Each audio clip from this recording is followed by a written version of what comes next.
What's going on, ladies and gentlemen? Welcome back to The Fringe. We all knew that by-elections were going to be coming up, especially in Quebec after David Lametti stepped down last year, or earlier this year, I should say. What's more important now is what's going on in Canadian politics, and are we going to see some good old tomfoolery going around, especially after what happened in the district of St. Paul's in Toronto. Again, we're going to get into that. But first, I want to highlight, as Justin Trudeau calls for these by-elections to take place, of course, this news article coming out in Winnipeg. Voters in Elmwood, Transcona now head to the polls September 16th in federal by-election. Now, this is going to be a very critical by-election for the state of what we saw in St. Paul's. This is going to be the writing on the wall that really dictates what is going to happen or what direction we're headed in during the next federal election, not just because of this Winnipeg by-election, but again, David Lametti's spot in Quebec. Let's get into this, and then I'm going to discuss where I think that this is going to happen.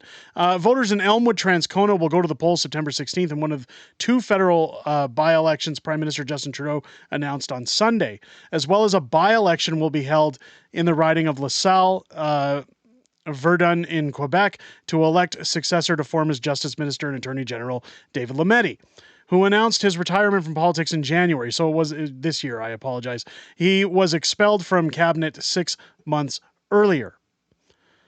The riding of Elmwood, Transcona, and Winnipeg's East End has been vacant since the resignation of NDP MP Daniele Blaikie, who was also an MP after his father took that riding. So this has been a long time held NDP riding. Aside from one Conservative riding during Stephen Harper's era, it has mostly been held by the Blaikie family.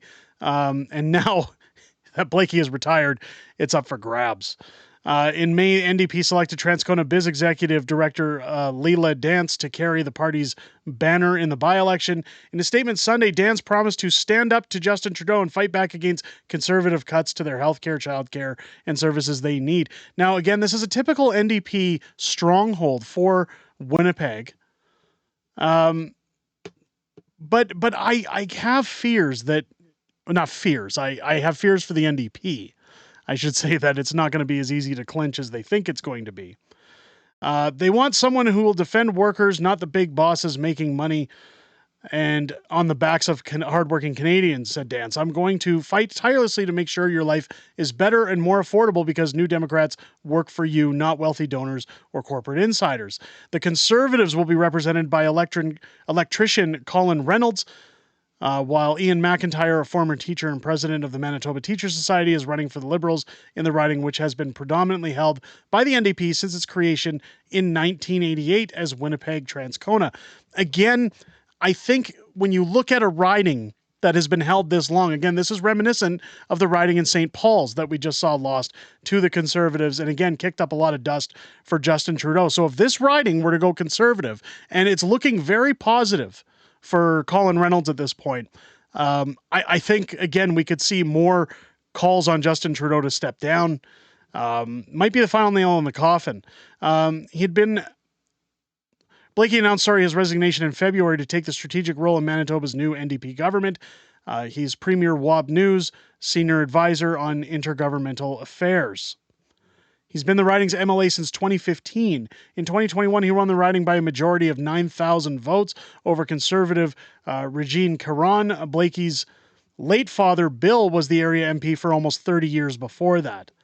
The by-elections will mark the first test for Trudeau's Liberals since losing a June by-election in St. Paul, a riding the Liberals had previously held for decades. Now, this is going to be a very, very big by-election, and I wanted to make sure that we talked about this because, well, when you look at what's going on in Venezuela, and again, you'll see that story earlier on the channel, the questions arise. Are we going to see any kind of tomfoolery going on in these by-elections? Are we going to see any kind of last-minute scrape for Justin Trudeau to try and garner his movement to go forward in the next election as Prime Minister of Canada?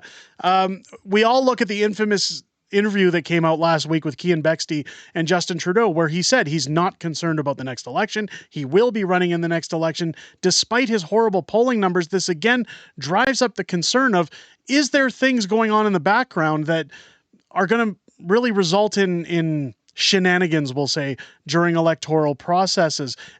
that ultimately lines up with you guys, ladies and gentlemen, to decide, are you going to get out and vote if you're in these areas? Are you going to make sure that your vote counts? If you're in Quebec, if you're in Transcona and Winnipeg, if you're going to be making sure your vote is counted, let me know that down below in the comments. Again, I personally believe, it's my personal belief, that if either of these ridings are lost to the Conservatives in the September by-election, that we're going to see tremendous pushback on Justin Trudeau. You're going to see more knives coming out, so to speak. You're going to see more of Crystia Freeland maybe starting to talk to other caucus members about her possibility of stepping in for Justin Trudeau.